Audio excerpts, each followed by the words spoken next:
So, good afternoon, my friends. Thank you very much for being here with me.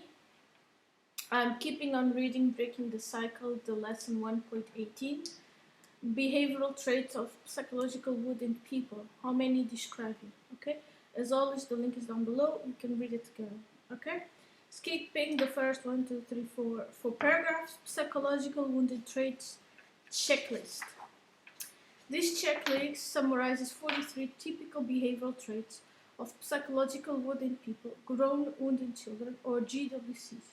The wounds causing these behaviors come from early childhood abandonment, neglect, and abuse. Directions. Print a copy of this checklist and choose a place and time where you won't be distracted. Choose an open mind of a student and expect to learn something useful. See if you feel a mix of these traits: centered, grounded, peaceful, alert, awake, up, confident, light, focused, purposeful, resilient, realistic, compassionate, serene, calm, strong, and clear. If so, your true self is probably guiding you and your other sub-selves. If you don't feel some of these now, expect skewed results from this checklist. Note, this checklist is not about blame or badness, it's about discovering your long-term opportunities to heal and grow and get to your highest best self and find out what is your true potential. Some behavioral traits below are either X or not X. These traits are in random order. Some traits cause more stress than others. And note, the theme of each of these traits, rather than taking them too literally, there are many variations. Take your time and note any feelings, thoughts that occur as you go. Consider journaling about this and add to your learnings. Pick one or two people you want to rate. For example, you, your partner, an ex, a mate, a parent.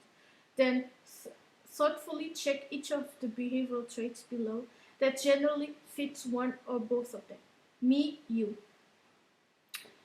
Is 1. Is she or he usually thinks black or white, bipolar, terms he or she sees things as either right or wrong, good or bad, relevant or not, logical or stupid, not somewhere in between, or makes he or she significantly unease with ambivalence, vagueness, or uncertainty. 2. He or she is often a compulsive perfectionist. Achieving perfection is just normal versus special. He or she has trouble enjoying personal achievements and is often uncomfortable accepting merited appreciation and praise. 3. He or she is often rigid and inflexible. He or she thinks obsessively or cannot act compulsively, or acts compulsively, even if personally unpleasant, unnecessary, or unhealthy. Or he or she is overly passive, compliant, fearing to take personal, social, and occupational initiatives and risks. He or she is usually serious, intellectual, and analytic, wanting to understand life and situations, and know in detail why things are as they are. He or she may be interested in psychology, counseling, and/or study, and discuss human behaviors endlessly. She or he is often confused, disorganized, overwhelmed, and helpless. Or is she or he fiercely independent, controlling, and overcompetent? She or he depends on excessively on or chronically procrastinates or avoids seeking appropriate medical, psychological, social, and or spiritual health self-neglect. 6. He or she is uncomfortable being silly, spontaneous, or childlike, doesn't know how to play. Or she or he is frequently silly, simplistic, childish, and joking. He or she is uncomfortable with and frequently avoids prolonged emotional, intimate, personal contacts. 7. He or she is very responsible, over willing to take charge, organize, and fix things, even if personally taxing. Or frequently irresponsible and undependable, and probably denies, minimizes, or rationalizes, explains doing either one. 8. He or she often has trouble feeling or expressing strong emotions and or tolerating them in order, especially anger, hurt, fear, and sadness. He or she often feels nothing. Or he or she is frequently unpredictable or inappropriate outbursts of rage, raise sadness, weeping, depression, and or anxiety. She or he may never apologize or apologizes all the time. 9. He or she compulsively needs to control personal emotions, key relationships, and interpersonal situations. She or he is overly aggressive, demanding, and domineering, or subtly, persistingly manipulative, for example, using guilt trips or helpless victim stance, striving to always get her his way. Where true, he or she probably denies, minimizes, defends, jokes about, or rationalizes this. 10. He or she has significantly memory gaps about early childhood years, events, and one of both parents. He or she knows little or about one or both parents' childhood experiences, feelings, and this finds unimportant or unremarkable. She or he is socially very shy or very social, has very few or really intimate friends. He or she has a history of relationship avoidances and or breakups, including divorces. He or she feels uncomfortable with interpersonal commitment and or intimacy and consistently denies, minimizes or rationalizes, intellectually explains and justifies this. 12. He or she may be sexually dysfunctional. For example, impotent, frigid, or compulsively avoids sexual contact. Or he or she is harmfully seductive and promiscuous. He or she may be secretly uncomfortable with or ashamed of her or his gender, body parts, sexual feelings and fantasies and or behavior. He or she may have sexually abused or traumatized as a child or young adult. He or she never gets sick, or he or she suffers from chronic illnesses like migraines or other headaches, back, neck, or other muscle pain, insomnia or apnea, obesity, asthma, gastric, intestinal, colon problems, anxiety attacks, phobias, allergies, or other emotional or physical maladies which may not respond to appropriate medication or therapies. 14. He or she is significantly uncomfortable about revealing personal thoughts, feelings, and experiences, is excessively distrustful, or she or he often discloses personal things inappropriately, naive, insensitive, and overtrusting. 15. She or he is uncomfortable giving, getting, and or observing affectionate and appropriate touching and hugging, is stiff or cold, and or she or he often touches others dutifully, awkwardly, and inappropriately. 16. She or he often avoids personal conflicts with or between others by changing or controlling the conversation, getting intensively angry, collapsing or withdraw physically and or emotionally numbing out.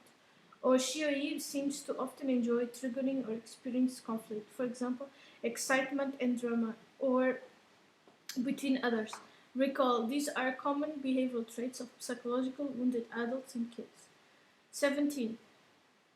He or she is compulsive about and or was addicted to one of more of these: alcohol in some form, prescription drugs, excitement or drama, a special hobby, sugar, fat, carbohydrates, analyzing, explaining, food, dieting, nutrition, another person, sexual arousal and release, fitness, health, exercising, lying, secrecy, truth, honesty, justice and fairness, a social cause, caffeine or nicotine, self-help recovery, competing and or winning, illegal hard drugs, work or busyness,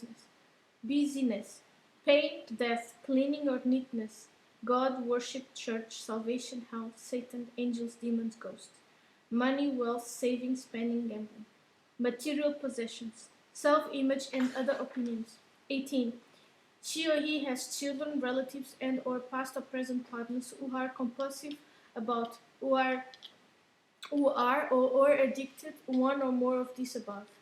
She or he has recurring depression, apathy, laziness, and or tiredness for no reason. She or he may have periodical sleep disorders, for example insomnia, and or nightmares, and may medicate these. 20.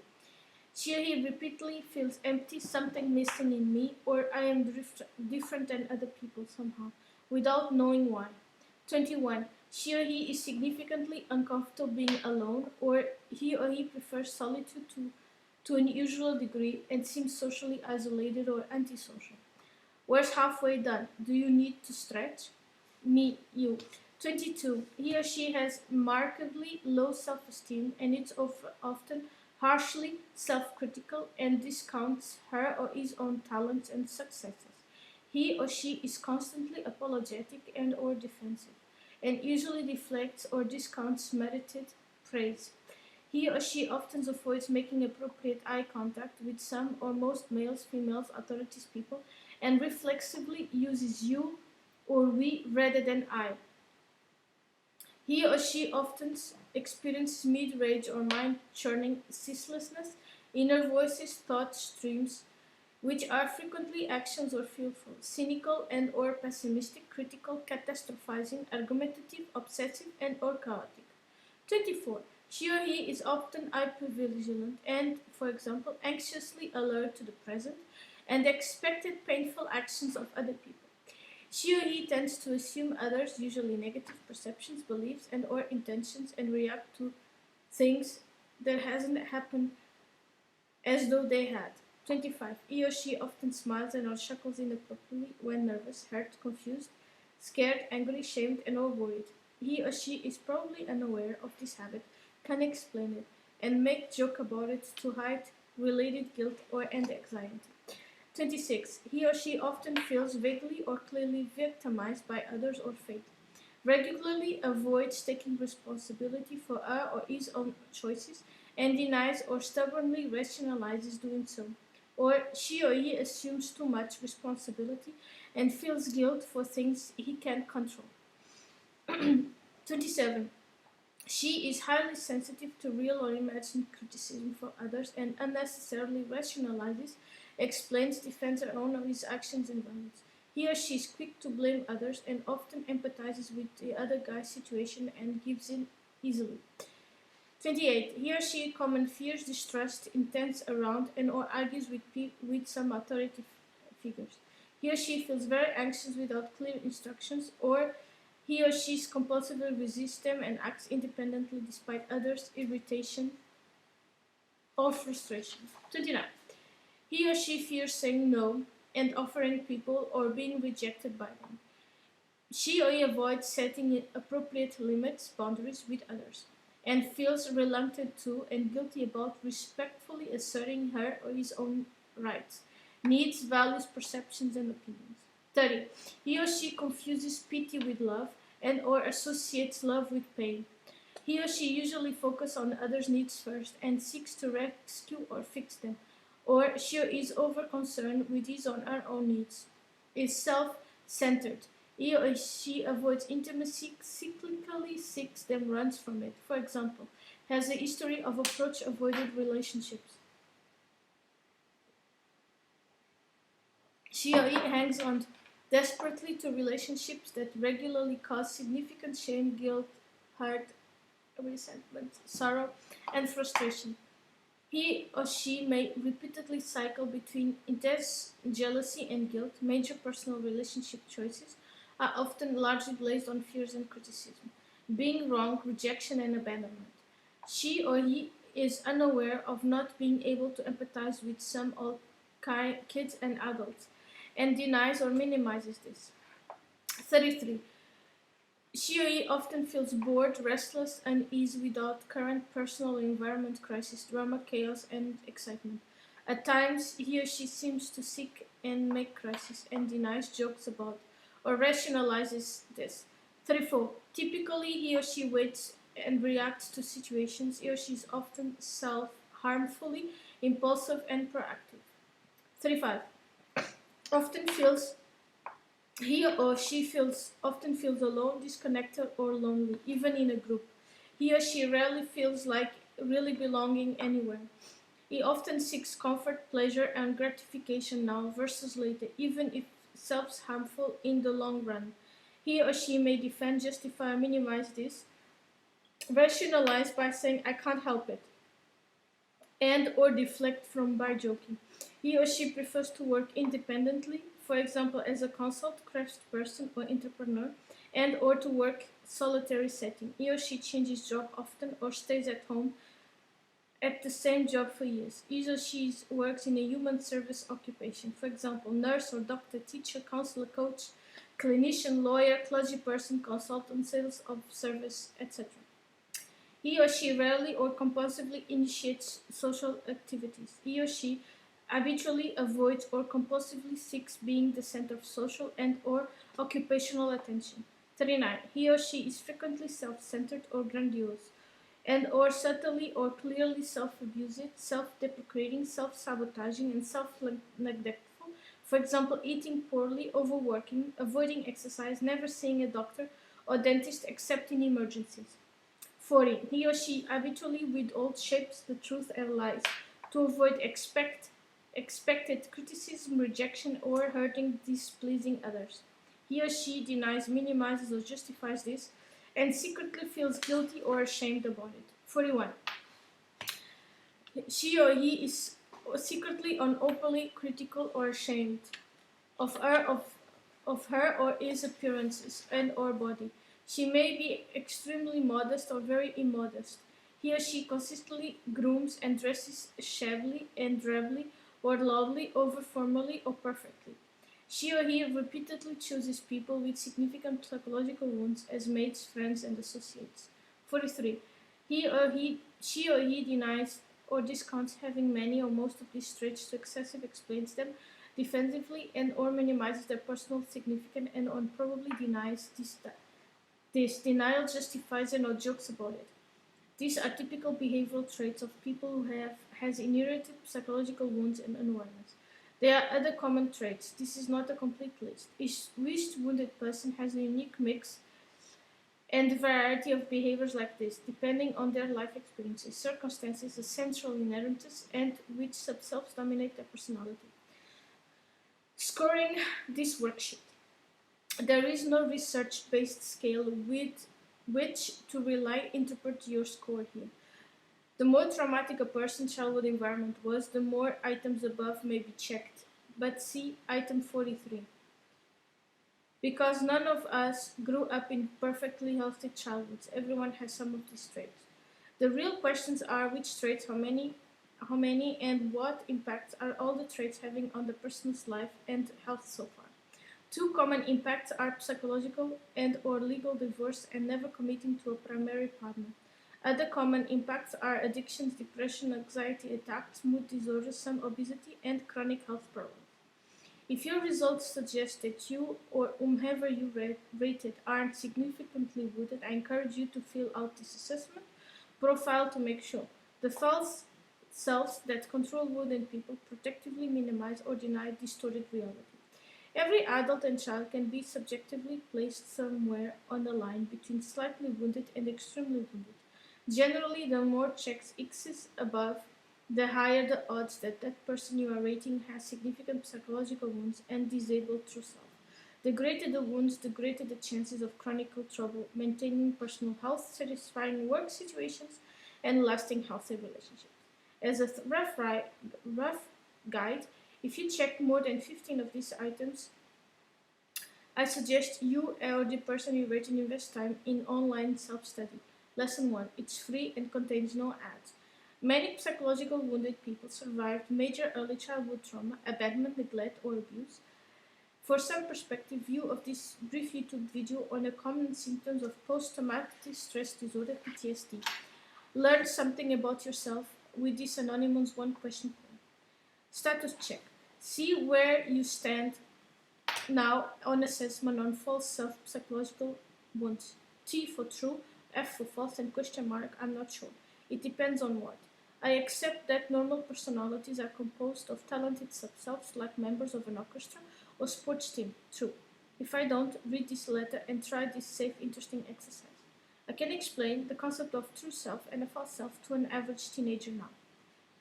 I can name at least 6 common symptoms of a true self guiding someone's personality. I can explain what a family and other social groups' nurturance level is, and how it relates to personality subselves. I accept the idea that survivors of low nurture childhood often bear up to 6 false self wounds. I can name 6 psychological wounds and at least 4 common personal effects of these wounds on an average person. I can explain what hitting true bottom means to an average teen and how hitting bottom relates to effective wound recovery. I believe that true protective denials are broken. Significant psychological wounds can intentionally be reduced over time. I am motivated to honestly assess myself now for significant psychological wounds. My true self is responding to this status check. All the content in this non-profit Break the Cycle website assumes that you can answer most of these items true without ambivalence. If you not, repeat your assessments when you hit the true bottom. Note that without judgment that you are thinking and how you're feeling right now. What does that mean? Okay? So this is it. Thank you very much for listening to me. Comment, like, subscribe, hit the bell button. And for donations, there is the mail below. Thank you very much. Have a nice day. Bye.